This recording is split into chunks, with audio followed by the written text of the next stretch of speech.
if you start with greatness, then you'll end with greatness. Well, the question then is, how do I become great? Let me give you the answer. It's real simple.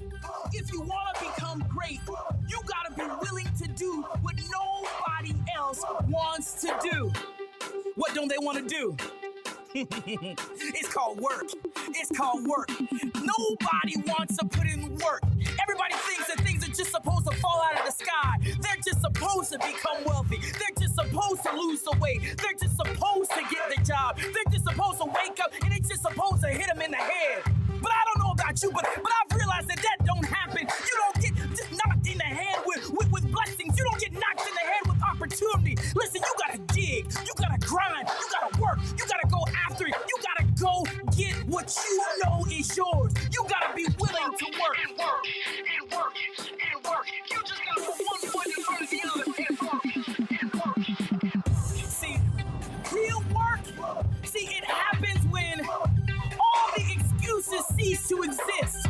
So what do I mean? What do I mean by that? Because all excuses are, it's just an image that's come into your mind that you have now believed. See, when you erase the image that's in your mind, see, you open yourself up to your future. You open yourself up to your destiny. You open yourself up to your potential. Why? Because the image causes fear. The fear causes stagnation and hesitation. Hesitation will leave you in the dust. It'll keep you right where you are because you're afraid. See, that's why you won't work. See, if the truth be told, you're afraid to succeed. You're afraid to be great. You're afraid to be number one because you don't know if you have what it takes. You have what it takes. Work and work and work and work. You just gotta put one foot in front of the other and work and work.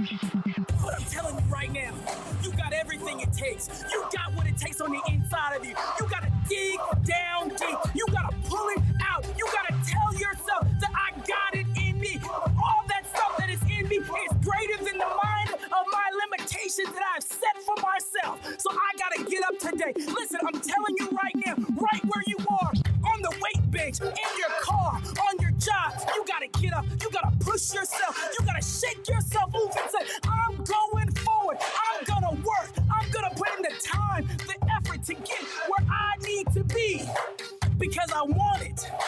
You see, I want it. See, I've been telling myself and dreaming for all of my life, but I really want it. I want to get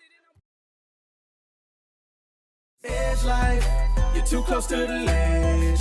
We gon' push you forward a few steps ahead. It's that edge life. Oh, oh, gotta get it in your head, baby. Welcome to the edge life. You're too close to the ledge. We gon' push you forward a few steps ahead. It's that edge life. Oh, oh, gotta get it in your head. Welcome to the edge life.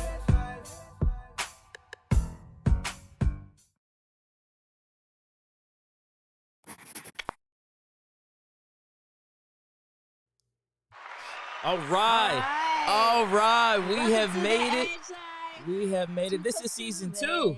Edge Live. You're too close to the ledge. Yeah, season 2, episode 1. Season 2, episode 1. What is going on, everybody? This is Sunday. This is the Edge Live podcast, and we are super, super excited that you are here. My name is Phillip Edge. And I'm Carrie Edge. And this podcast, listen, it is all about you because what we do here, we develop, we empower, and literally, we get you set and ready to conquer your life. So we're excited today. We are excited today. Today we're talking about conquering couple goals. Yeah. Hashtag couple goals. So that is what we're talking about today. I will say to you, if you got hashtag couple goals, you need to stay in the place. If you boot up, you definitely need a boot up. I knew you was gonna bring that up. I knew you was gonna bring that up. You brought it in here. But seriously, I'm gonna say this. Listen, if you're booed up, if you got that special someone, you need to be on this podcast. We know the Super Bowl's going on, but there is no Super Bowl bigger than your relationship with your boo-boo. No other championship that's worth winning than winning at home. You know, and it's interesting that you bring up winning at home. You know, we meet and we talk to so many people who, you know, they have learned how to put on this pretty mask this pretty costume, this pretty exterior. So everybody else thinks that, everything is perfect, right? Yeah, and it's really so sad. It's worse than the church face you put on. Yeah. You put the church clothes on, but they do that at church too. Absolutely. They try to keep it all together on the outside, to the public. Mm-hmm. But really, they're private failures. They look like they got it together. Public champions, public, Yeah. thinks they got it going on. All their friends are like, oh man, I wish it could be like, our relationship could be like such them. and such. Yeah. And we're not getting to see the backstage stuff when we see things on social media. So right. Just keep that in mind. The folks that are always seem like they're going on these wonderful trips and they're, right. Sometimes that's not real, y'all. That's right. So we're going to talk about the real like we always do. That's right. So today on The Edge Life, we are going to give you 3 gems. And when I say gems, I mean gems. Like we're going to drop 3 gems for you. And I will say this, if you can take these gems and put them into practice, it will impact your relationship. Not like next year. I'm talking like now. Today. Yeah. I'm talking right now. If you can implement these 3 things that we're going to talk about today, I'm telling you, they will change your life. Absolutely. And it doesn't matter like how many years you have in, right, so to speak. Absolutely. Like simple changes literally can transform your relationship.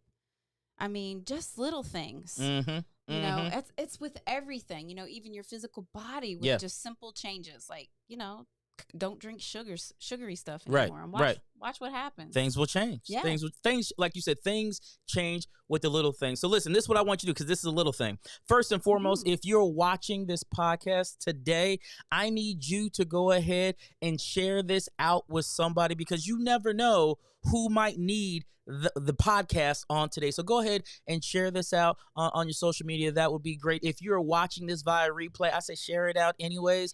Also, if you are watching this live and you are ready to like really, really walk into those hashtag couple goals, I need you in the comments feature, in the comment section right now, put a 1 or put I'm ready. Yeah, let's do that. Put I'm ready inside the comments feature. Yeah, because you are number 1, right? Yeah, like, boom. We're number 1. Put that number 1. I'm number 1. Hey, Can't be number 2. I'm going to challenge you. Maybe you're brave enough to throw this into somebody's DM that might really need it. Yeah. It goes down in the DM. It's going down. It goes down in the DM. Yeah. So today is going to be an awesome segment. We're super pumped up about season number 2. This is our first episode of season number 2. After 52 episodes, we are pumping it like into season 2, and we are ready to go. Y'all listen, we have so many things ready for season 2. We got some special things happening. We got some special interviews, and all I can say is it's getting ready to get better. It's getting ready to get finer. It's getting ready to get gooder. Gooder. I said gooder. You like that? I said English gooder. Major. Yeah, it's getting ready to get gooder. He has an English degree from Center College, the Harvard of the South. That's yes, right. He says that's gooder. right. Gooder. Come gooder. on. Come Spell on. that for me, please. Gooder. I knew that was coming. Gooder. We wanted to start this, this season out with something about relationships and couples, because we know the importance of marriage. It's really God's example of his relationship with the church and the world. And, really that's where people see his love so many times. That's where ministry goes forth. And, furthermore, everything in this life is about relationships. Yeah. Yeah. I mean, it all really boils down to relationship. Think about like your first job or even the last job. More than likely, you had some kind of relationship with somebody. Right. That's typically how we get the things that we get in life. It's how we move forward, how we proceed. And so to me, there's, other than your relationship with God, there's no other more important relationship than that of your spouse. I would agree. Because that's the one that, he wants you to find true fulfillment and serving him through. Yeah. So, yeah, I'm excited that we're starting this new season with this. And we will be talking about relationships quite a bit on this year, because that's something that we're extremely passionate about. We want to see you in your relationship like thrive. We want to see you all walking into the best that God really has for you. You said something very, very interesting, and I want to touch on it as we get ready to transition into dropping these gems on these good people. If you're ready for the gems, go ahead and say I'm ready in the comments section. Ready. Yeah, L Boogie with the hoodie is definitely he's definitely ready. But you said something that I think is very interesting, and I think it'll help us to start. You talked about relationships, and you said that in essence, you said that we're in the relationship business, right? Yeah. I go back biblically. If we look at it, the word speaks and it says, it's not good for man to be alone, right?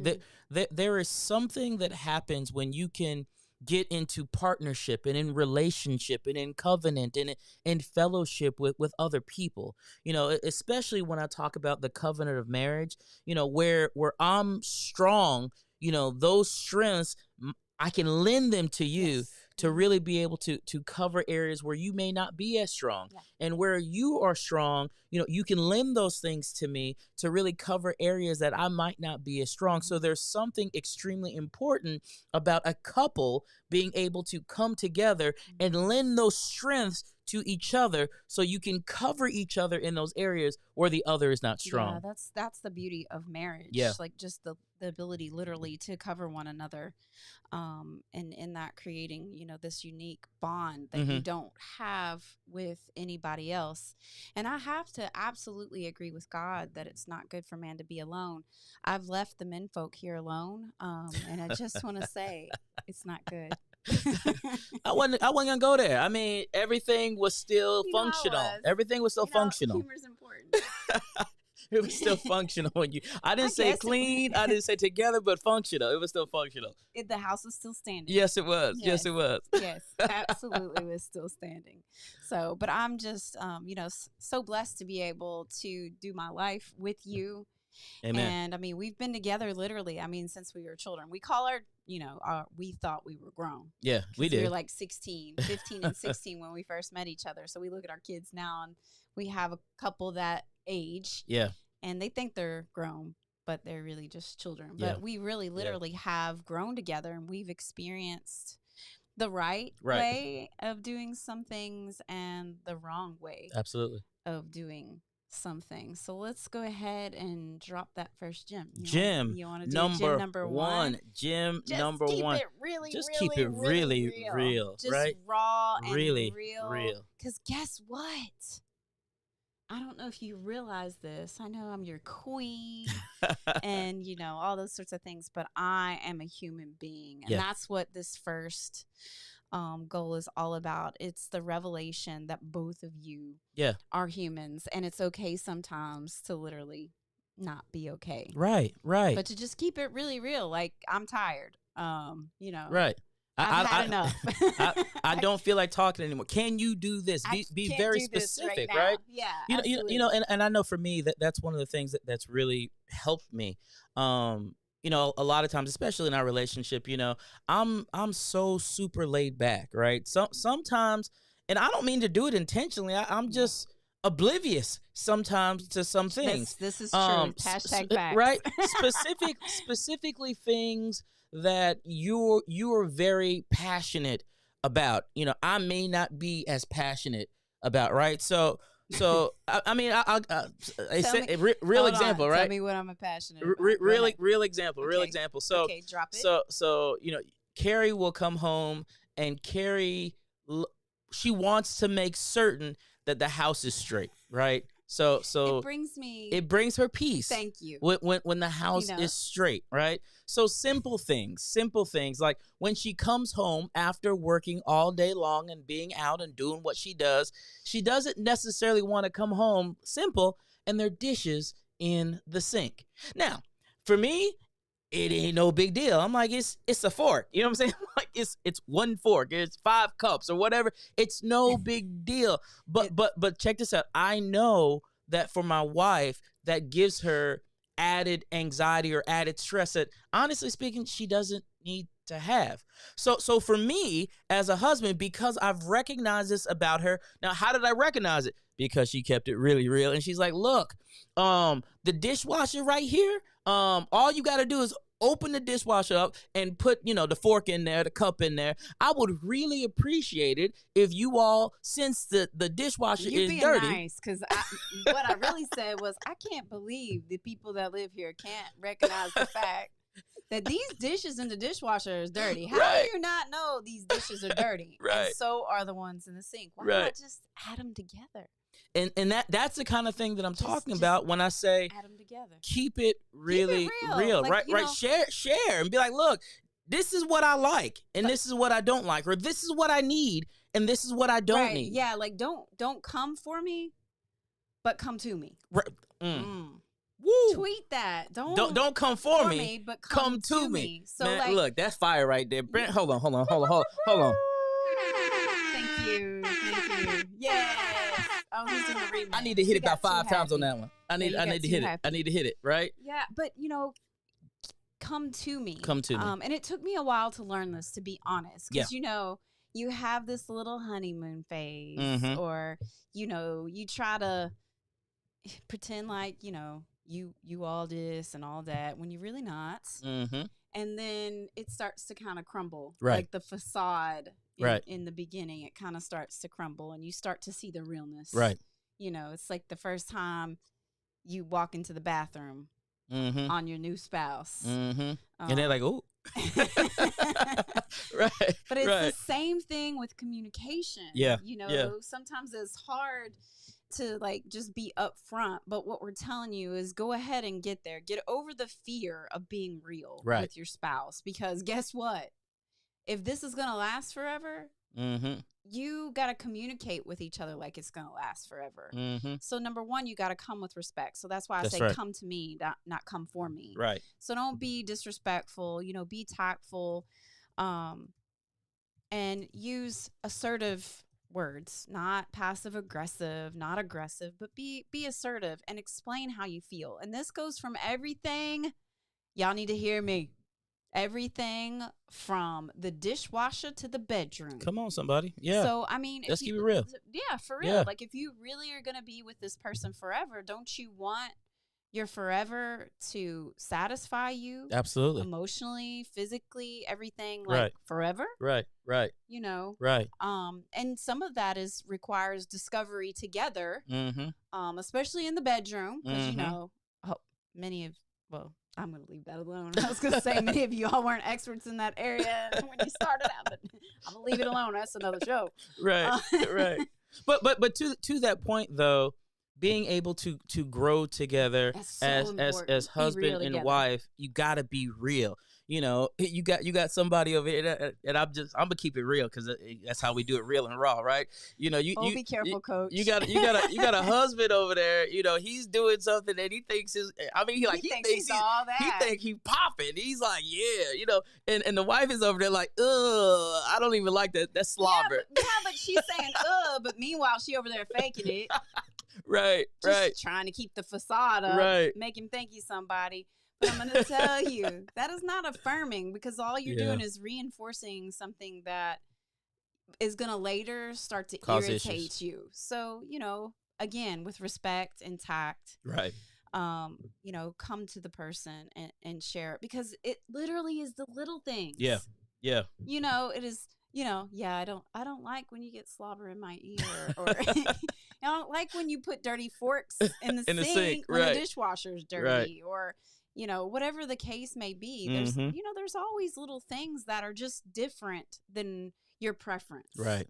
Doesn't mean they're wrong. Right. They're just different. And that's the other thing that has to be conveyed. You don't convey it with a sense of wrongness or even correction. Right. It's more about getting to know each other. And if you can approach it from there, it makes it not so fearful. Like, why are you afraid of that? Like, you literally are going to be with this person forever. Yeah. For the rest of your life.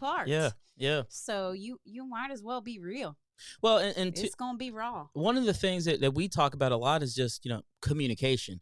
And at the end of the day, this is something that will help you from a communication standpoint. You literally have to look at your spouse and say, look, I want to make sure that I'm coming today and I'm saying I'm giving you permission, and you're giving me permission to be really real. So now you don't have to quote unquote hold back, because at the end of the day, 9 times out of 10, I know couples that we counsel and whatnot. One of the first things that we will hear is, I'm falling out of love with somebody, right? I don't love them anymore. How do you do that anyways? But again, that's a whole different podcast.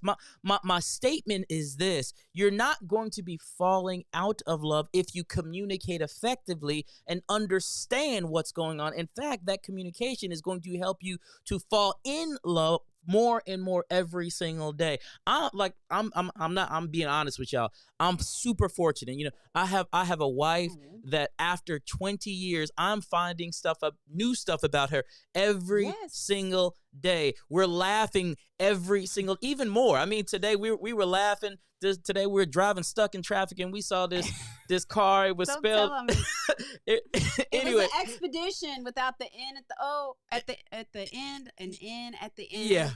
Yeah. So it was expedicio. Right. And I was like, I wonder if that's the Hispanic version of the expedition, y'all. Yeah. It's not being insensitive. Yeah. But literally it just popped into my head out of nowhere, y'all. And I was looking at it. It was spelled like it would have been spelled. Yes. So we're laughing. And the point is, we're laughing, we're joking. I mean, after 20 years.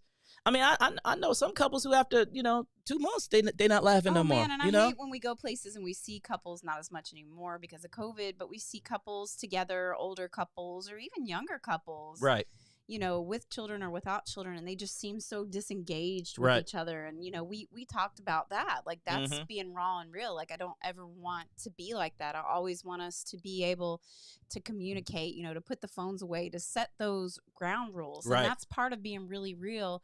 It requires that you kind of establish, those ground rules with one another about, how you're going to engage each other going forward. And it's just so important. And as we've talked about this whole idea of discovery.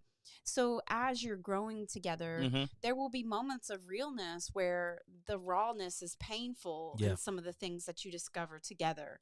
You're going to discover things that hurt. You're going to discover, these pain points in the other person, and they're going to discover things in themselves that, because of past experiences or things they've seen with their parents or other couples, etc. Right.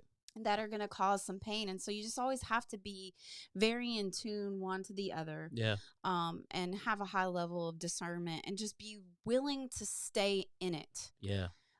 Even don't take it personal. Like, even though they're coming to you about something, about a behavior that they don't take it personal. This is a relational. It's about you all together. It's about the one entity of marriage, not Carrie, not Phillip. Right. So don't make it about you, because as soon as you do, it turns into a fight. And it's so true what you were saying. The reason that when we counsel people that we feel like sometimes that they're really struggling in these areas, especially with communication, is because they don't really understand what love really is. Yeah. They think it's a feeling. And because it's not a feeling, and again, that's another show, that's why it's so important to keep it real. Right. Just communicate and keep it real. Keep everything out on the table. Like, you don't need to, once you start hiding one thing, come on. You'll ever notice how the on. snowball effect of lies or hiding starts to happen. Yeah. And so the next thing you know, you're hiding another thing and another thing and another thing. And we find there are many hidden things sometimes when we're doing emergency, like triage on marriages that have been together, sometimes not that long. Right. Yeah. So don't hide. And if you are hiding some things, it's time to get real. It's time to get really real. Get real. And bring that thing to the table, because, again, effective communication will change everything. So make sure you keep it really real with your spouse. We're gonna drop number 2. Let's kill it. Hey, bring it out. Bring it out. Bring it out. Bring it out. Bring it out. Bring it out. I love this. I love this. Listen, couple goal number 2 is all awesome. About bringing out the best in your spouse, right? I saw the best in me when everyone else around me could only see the worst. So you gotta be able to bring out the best in your spouse. Yes. Like honestly, like whenever my wife is around me, she brings out a different level in me. I remember before she was my wife, she was my girl, and I remember when she would like come to my games, right? Yeah, she's still my girl. But I remember when she would come to my games, and there was something about being able to look up in the stands and see you sitting over there. I don't know, it brought out like an extra swagger. You know, I ran differently when I could look up and I could see you in the stands. You know, I'm telling you, ran on your toes when I saw you, right?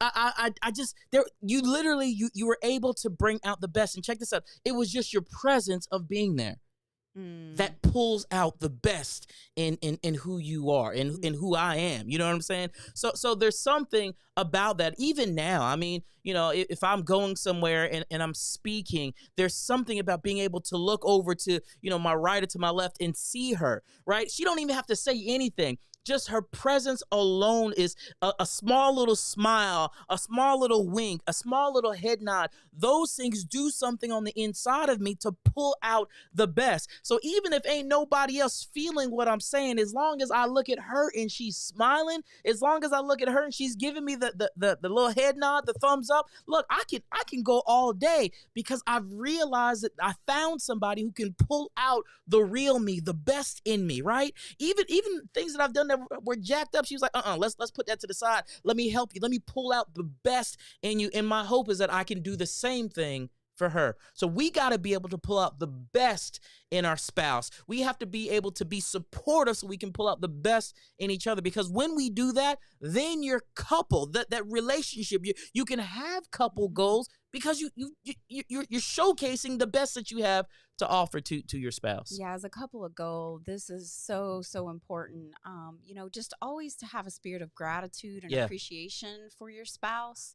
You know, sometimes you get a little miffed and you may be upset about something. In those moments, you need to find something, intentionally search for something that you can be grateful for, that you appreciate, and share that like immediately. Because the gratitude and appreciation will kill all that other stuff. Yeah. But just, you know, what they say, kill them with kindness, you know, just constantly affirming your spouse. And a lot of this particular goal is really about modeling. Yeah. Like what you're trying to do is show your spouse how you want to be treated. That's good. You know, what brings out the best in you. And this even requires some communication. You know, you can let them know, like, I really, you know, right now in this season, I really need X, Y, or Z from you. Yeah. But appreciation goes so far. I mean, one of our children specifically, I won't say which one, but one of them, because in case they go back and listen to this, well, I will. Zoe. Yeah. Zoe, every time, and it's the little things. Yeah. Every time she gets up from the table. Yeah. What does she say? She says something to the extent of, Mom, thanks. I appreciate that. Thanks for cooking that. Thanks for doing. Thanks for dinner, Mom. Right. You know, she just always says that. And it doesn't matter if I spent, you know, a couple hours or literally it was after a soccer game and it was, you know, 30 minutes for the tenders to finish and some green beans to boil down a little bit or whatever. She always thanks me for doing that. And that goes such a long way. And, you know, when you are having conflict with someone, those little things stick in the back of your mind. Yeah. The times that they've appreciated you, the times that they've been gracious, you know, that they've accepted your faults and flaws as we should in marriages, been grateful and those sorts of things. They really stick with you. Right. And it makes it very difficult to hold on to anger when you think about the things that you appreciate or that you're grateful for, you know. And if sometimes we've been around each other for so long that we forget about the little things, right? You know, sometimes we just need to hit the reset button. And my dad always says absence makes the heart go fonder. You know, you may need to just get away from each other just for a few minutes and just be reflective on that specifically, like all the little things. And one exercise that I always like to do with couples is just to have them write down the things they appreciate. That's good. You know, a lot of times we'll go in our first couple of sessions of marriage counseling, and we'll ask them, what are the things that you appreciated about them very early on, in the very beginning. And that will spark a lot of things. So if you are a more mature marriage and maybe you've gotten a little stale in this area and you don't feel like you're bringing out the best in your spouse, maybe start there. Think about what drew you together that you really appreciate or that you're grateful for in them. And then also just be conscious that you are modeling the behavior that you want to receive. If you don't think what you do gets reciprocated, watch two little children playing together. Yeah. If one slaps one in the face, boom, you better watch out. Yeah, it's coming. Is coming it's from coming. the other direction. It's coming. Because it's just our human nature. So unless you're conscientious about it to do something different, then you're going to begin to model. And so share the good things. Be positive. Be upbeat. Be uplifting. And we're not always going to be in the best of seasons. Right. We're going to need sometimes to let the other one know, like, it's going to be hard for me to bring the best out in you right now because I'm not at my best. And then that goes back to the just keeping it real, right? Being really real. Yeah. And, me specifically in this season of our life, I'm not necessarily at my very best. Just dealing with some unknown health struggles and things of that nature. And I know you know that. And you just receive whatever moment that I'm in. And I try to be conscious of where I am. And so if I do feel that, like, conflict or whatever, I try to also be mindful of the fact that, okay, you're not at your best right now. Right. So don't make this temporary situation permanent by your behaviors. Absolutely. And I love what you're saying, because you're going along the path that I was going to actually take, is because the reality is we have to remember that this is momentary. Like especially when you and your spouse, maybe you're at odds. This is momentary, right? Yeah, right. It's a moment. At the end of the day, this little moment right here it's not going to shift or change much of anything, right? And we have to remember that it's a moment in time, and we can't let the moment in time dictate what the whole relationship is. You can't let a moment become a monument. That's so good. And so many times in marriage, and it's usually not good. It's not usually a monument to something good. We take moments, just things that are snippets in time, something that's happening in the now, and we make a monument to it. And we make definite statements.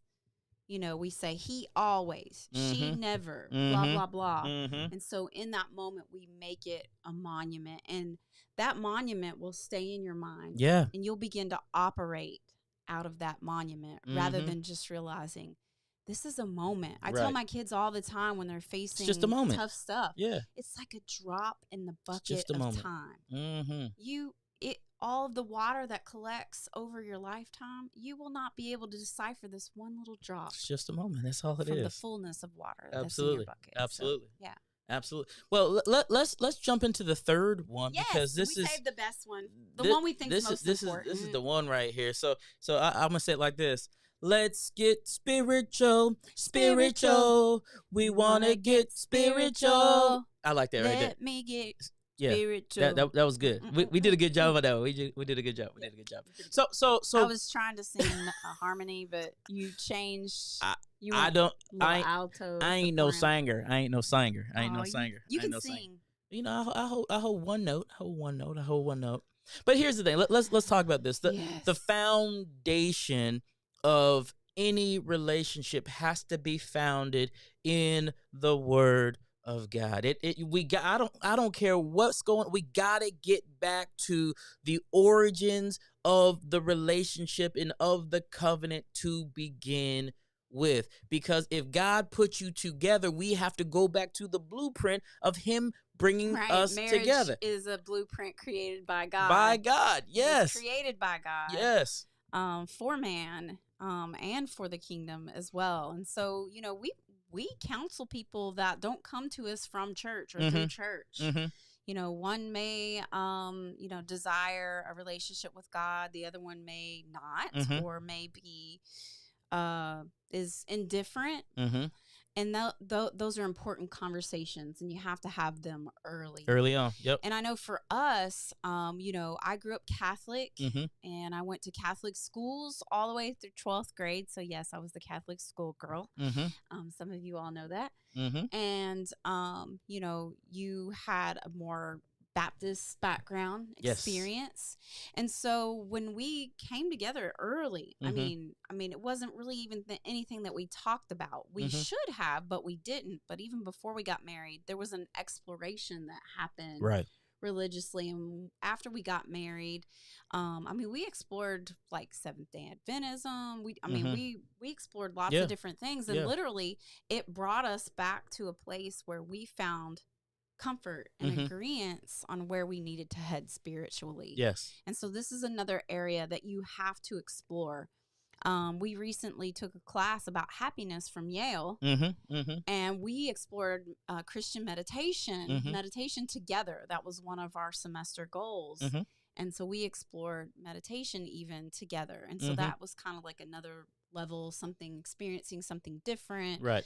Adding to our spiritual growth, etc. And so, I would be lying to you if I said we prayed together out loud to each other, for each other every single day. Right. But I know that we pray for each other. Right. Every single day. Right. Yeah. So ours may not look like yours. Should you do that? Maybe you should. Maybe you need to. Should you study your word together? Absolutely. There will be times that you'll do that. But you will all set those parameters. Absolutely. What's important to you. But if you are not married yet, or you are just married, it's really important that you have this spiritual talk, because like Phillip said, it is absolutely the foundation. It's the foundation. If it's your virtues, everything that you believe, everything that you value comes from your spirituality. That's right. If you are not, how can two walk together unless they agree? Amos 3:3. My favorite scripture. It is your favorite scripture. But seriously, like you're setting yourself up for, I'm not going to say a fall, but a whole lot more trouble than is really necessary just by not having this conversation. So many people don't talk about this. Right. And it's the most important thing in our book to talk about. And we've explored it together. Yep. And we've really grown together in this area. And it's really cool for us because we've gotten to a place because we understand our faith is our foundation. It's the foundation of everything that we do. We've gotten to the place where, for example, divorce is not an option. Nope. That's just off the table. You know what I mean? Because we know what our foundation is, and our just from a faith perspective, we are going to work together. Now, first of all, prayerfully, knock on wood, pray to the Lord the whole 9 yards. Right. Nobody's going to do anything to put us in those kind of crazy situations because, again, our faith is our foundation. And when your faith is your foundation, you base your decisions and the things that you do on your faith. You see what I'm saying? So again, we got to get to that cornerstone, that foundation, because listen, if your foundation is not built correctly, what will happen as you begin building your perfect, pretty little house that doesn't have a solid foundation, that pretty little house, when the wind comes and the storms come and all those things come, what will happen to the pretty little house is it will fall down because it's not built on a solid foundation. Because teenagers live in it. Seriously, like you got to be on the same page. Yeah. There is nothing like a teenager trying to get their way. So if you all are not spiritually on the same page and spiritually in tune, I mean, sometimes you see so many households just ravaged, and they're like, why are we here? Yeah. Because you don't have a spiritual walk that's together. That's right. It has to be. You said the key word. Together. It has to be something that you agree upon and that you do together. Yep. And for us, being of a different race, played a lot. Unfortunately, in the United States, one of the most divided places that people attend are places of worship. And so for us, it was very important, and that's so sad, but it was very important that we have these conversations about our faith and about our spirituality, what that looked like, where we felt comfortable, where we didn't feel comfortable. I mean, we'd try out churches. Yep. I mean, you go visit schools and all these sorts of things to figure out what's best for you. You should do the same thing with a church together as a couple. Yep. And be okay with the feedback and input that you get from one another. You know, I felt okay in a predominantly African American church. He may not have felt all right in a predominantly Caucasian church. And so we just had to explore together to find what best fit for us. You know, for me, I like a pastor who is more of a teacher. You know, he may have a different preference. Fortunately, we agree about the worship part and those sorts of things. But, you know, it's important for you to have these conversations. That's right. It's the most important thing that you'll do is to make a decision on how to walk spiritually together. Which, again, this is why, you know, as we're talking about couple goals and getting to the place where you can walk and you can live from a couple goal standpoint, that's paramount. You got to have that solid foundation. And speaking of foundation, I'll just say this. We want to see you and your relationship thrive. Like, we want to see you live the best relationship. Like, we literally want it to be exactly what God spoke about your relationship. And I'm telling you right now, it's very difficult to do that if you don't know and or understand your spouse. Like, if you don't understand what's going on, if you don't understand how your spouse is wired, many times you're looking at your spouse like, why in the world are they doing that? I don't understand. They're trying, they're just trying to get on my nerves. And the truth of the matter is it may not be that way. So again, as we go into season number 2, we do have our cheat code to help you out. And if you don't know what the cheat code is, check this out. I'm an individual. I'm an individual. With my own way of doing things. With my own way of doing things. I have my own strengths. I have my own strengths. And my blind spots. And my blind spots. I like things done my way. I like things done my way. But what happens when 2 individuals come together and bring 2 different paradigms? Upbringings and way of doing things. Miscommunication at a high level.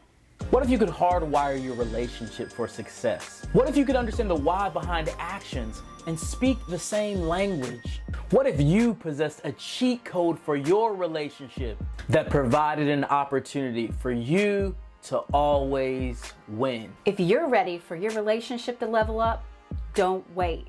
You need to click the buttons below now. Get started and get your own personalized relationship cheat code.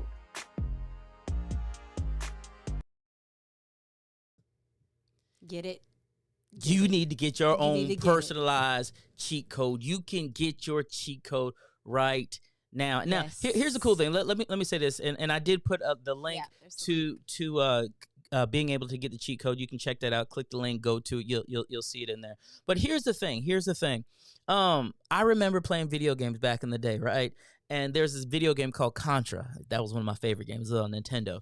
But Contra had this code that if you put into the Nintendo, if somebody knows the code to the Contra code, go ahead and put it in the comments right now. But there was a code that you could put in to the Nintendo controller. And check this out. What the code would do, it would give you like lives to where you would not die anymore. Why is that important? That's important because there's still going to be times when you bump your head. Oh, God. There's still going to be times when you go through. It's going to be real. Right, but it's going to be really real. But even when you bumped your head and you had to go back, you know what I'm saying? You wouldn't have to start all the way back at the beginning, right? You had an extra life, so you can start just at the beginning of that board. It wouldn't take you all the way back, and that's what the cheat code does. The cheat code, by the way, it's up, down, A, B, left, right, select, start. That's what the cheat code was. But anyways, it gives you the ability to work with your spouse, to understand your spouse, to understand what your spouse needs, what you need, based upon who you are and based upon who they are. If you truly understand your spouse and they understand you, I guarantee guarantee 98% of the issues that people have, you don't even have them anymore. You don't even have them anymore, right? It's just a matter of misunderstanding. Yep. And I just want to say this. It requires an investment. Yeah. We invest so much in so many things that are literally just temporary. Yeah. Yeah. We have jobs we change. We Yep. make investments in vehicles that we're going to get a new one in about 3 years. Yep. We invest money and sorts of things into our physical fitness, Right. etc. You should do that. But the thing that's eternal, that's going to last forever, we never make an investment in our marriage. Come on. And really getting to know ourselves and get our spouse. And so I just want to encourage you, have a priority. Make your relationship in 2021 with your spouse the number one priority, and watch the other things in your life really turn around. That's Get your cheat code. You got to get your cheat code. I don't care what's going on. You got to make sure that you have your relationship, your couple's goals established, and you got them going on. I'm gonna say this: when's the last time you had a tune-up on your relationship? Like, for real, think about that. You get them on your car. You get them on your car, right? Every 3,000 miles, you get a tune-up on your car. You get a new oil change or what. When is the last time that you had a tune-up on your relationship? And the crazy thing about this, a tune-up doesn't necessarily mean anything's wrong. A tune-up is preventative maintenance so that things do not go wrong. Yeah. Some of you all are over 400,000 miles in your marriage and have never had a tune-up, and you're wondering why you're wobbling on 3 wheels. Come on. Wheels are bald, oil clunky. All because you haven't done the necessary things to have the maintenance on the car. So anyways, with that being said, the couple goals gems that we dropped today, the first thing that we said was that you need to keep it really real. Really real. Just keep it really real. Really real. Absolutely. The second thing we said bring it out, right? You got to bring out the best in your spouse. And the third and final gem that we dropped was, oh yeah, let's get spiritual. Come on somebody. Most important. Yeah, we got to get that foundation right. So listen, we are going to just give you a round of applause. We appreciate you for hanging in there with us. If you are checking us out via the replay today, in the comments section, just go ahead and type replay. We want to know who you are. We want to connect with you, and hopefully you want to connect with us. We are here every single Sunday, 8 o'clock, even when the Super Bowl is on. Even when the Super Bowl. We are committed to you. We committed, y'all. We committed, and we're going to do this. So listen, we appreciate you. We look forward to seeing you all next week. Hit the link. Get your cheat code. Get ready. This is going to be our best year ever. We'll see y'all next week. Peace. Edge life, you're too close to the ledge. We gon' push you forward a few steps ahead. It's that edge life. Oh, gotta get it in your head, baby. Welcome to the edge life. You're too close to the ledge. We gon' push you forward a few steps ahead. It's that edge life. Oh.